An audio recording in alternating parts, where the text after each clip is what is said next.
All right, good morning. How are you? It has been a hot second since I have done any updating. So I figured today was very fitting, and I'm trying to get ready to run errands. So I'm going to get ready at the same time and little get ready with me, but I don't have any nails, so I can't click, and just kind of give you guys an update. So I hope everybody had a great holiday, whatever it is that you celebrate, enjoying the little bit of break that you have with your families. We had some really good holidays. Aiden's birthday is also on Christmas Day. Most of you know that. So it's always a busy time, but everything went very, very well. So today is 1 year ago today that I was diagnosed for the second time. So last year at this time, what was supposed to be a super joyous, happy time of the season was super stressful because I had already had my biopsy and I was pretty positive that it was gonna come back with cancer.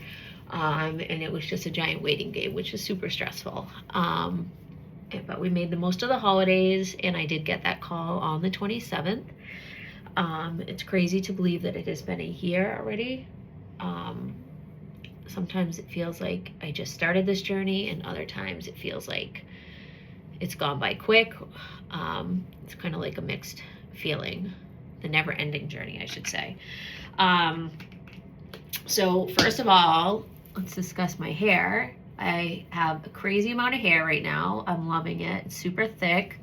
It's super funny if I don't do it. I just got out of the shower, so it's all wet. But it's super funny if I don't do anything to it. Oh my god! Don't look in my closet, my messy closet. Let's shut that. But once it dries a little bit and I put product in it, it's super fun. I'm kind of enjoying it because I get to play around with each phase of it. I'm not ever gonna grow it out super long like it was before, but at the same time, I'm just gonna go a little bit longer and kind of find something maybe around my chin. I don't know, guess we'll see. Overall, I have been feeling very well. Everything's been going great. As some of you may know or may remember, I finished the general chemo back in April, which is why my hair is growing back and everything, as far as hair growth and stuff like that. But I've been on the immunotherapy-based chemo, the more targeted one, for a while now. I've had 7 rounds and I have 7 more to go. So as of right now, I'll finish up sometime in June, early June, barring no more unforeseen issues. I've had to hit the pause button once, and I'm about to hit the pause button twice, a second time I should say, because of surgery, which I'll explain in a minute. So I will be having my 8th round of chemo on Tuesday, and then I will have a few weeks off. I'm having surgery on the 27th, and then I will start up again mid-February. So that's kind of where I'm at. I don't really wear makeup. This is just my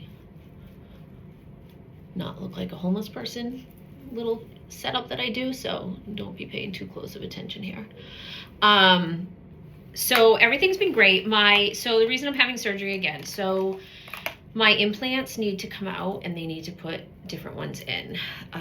Ones that are gonna be a slight bit bigger, which I know everyone's gonna get a kick out of, and a slight bit different texture. What ended up happening is when you have your expanders taken out and implants put in, there's all different things that can happen with your skin, depending on how your skin reacts. You can get rippling, dimpling, things like that. I had radiation 7 years ago on my right side, 30 rounds of it, so we weren't sure how well my skin was going to adapt and be able to stretch and close the incisions without infection and my skin being too thin and all of that. So we expected a minor repair would be necessary, or update, I don't know what you call it, tweaking. But what we decided when we saw how, I guess it's kind of a weird way to put it, but my skin adapted so well that the implants are not filling out my skin. So I have a lot of dimpling, a lot of rippling, a lot of like excess skin. So we're taking them out so that we can put ones in that are slightly bigger so that they will fill out the skin. So it's great that my skin did so well. It's a bummer that I have to go through it again, but honestly, I just want the end result to be exactly what I want. And this surgery, this piece of the surgery was not that big of a deal for me.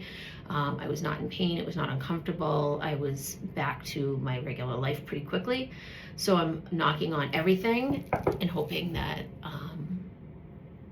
everything will go pretty similar to before, where I won't have as much issues and recovery time. So that is my update.